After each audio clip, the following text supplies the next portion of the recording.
Bapak, Ibu, dan saudara-saudari yang terkasih dalam Kristus, kembali kita berjumpa dalam acara katekese singkat dalam tahun refleksi. Pada kesempatan ini, saya akan melanjutkan menjawab pertanyaan yang berasal dari umat Stasi Keranggan.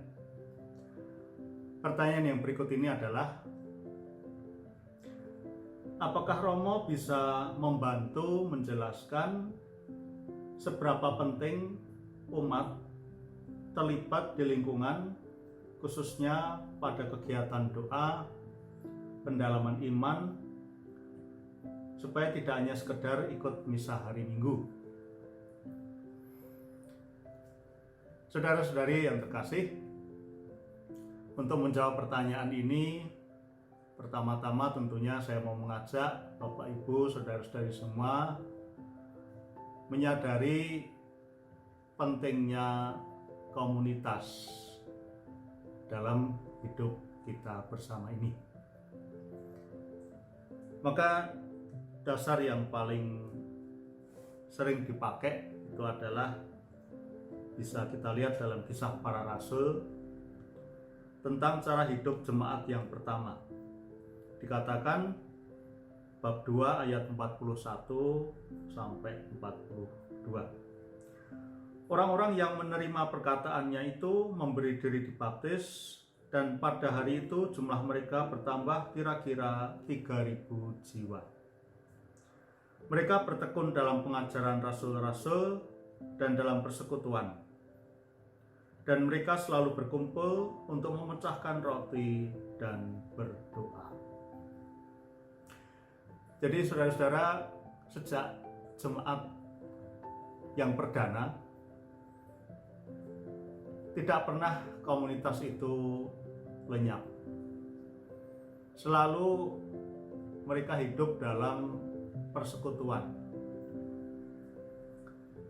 Dan itu tidak lepas dari Yesus sendiri yang mengumpulkan para murid dalam perjamuan malam yang terakhir dalam Ekaristi yang kita rayakan sampai hari ini. Ekaristi itulah yang mengumpulkan komunitas. Ekaristi itulah yang mengumpulkan gereja. Dan tidak hanya dalam urusan-urusan kerohanian gereja berkumpul, tapi juga dalam Kisah Para Rasul selanjutnya kita akan melihat para rasul kemudian juga memperhatikan kehidupan jemaatnya itu, para janda dan anak-anak yatim piatu. Itu menjadi concern dari para rasul ini.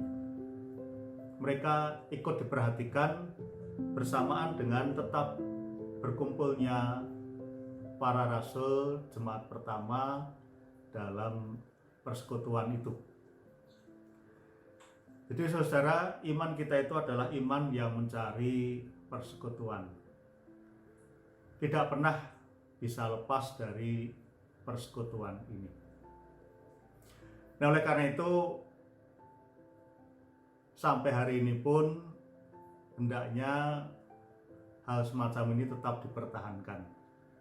Maka kita memiliki lingkungan disatukan dalam wilayah disatukan menjadi paroki, paroki disatukan menjadi keuskupan. Jadi dasar dari kehidupan kita bersama ya dalam persekutuan itu. Oleh karena itu, apa yang ditanyakan tadi tentang pendalaman iman, doa di lingkungan, hendaknya di situ menjadi ajang untuk tetap membangun, tetap hidup dalam persekutuan ini dan tidak terpisah darinya. Selain Ekaristi, Yesus juga berbicara tentang gembala. Akulah gembala yang baik, domba-domba mendengarkan gembala.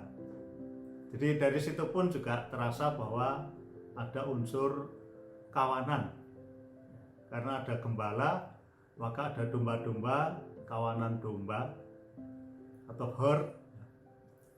Maka kalau akhir-akhir ini dalam kaitannya dengan pandemi kita mendengar herd immunity, mestinya kita lalu merasa bahwa itu sesuatu yang sebenarnya kita juga harus menghidupinya, herd immunity.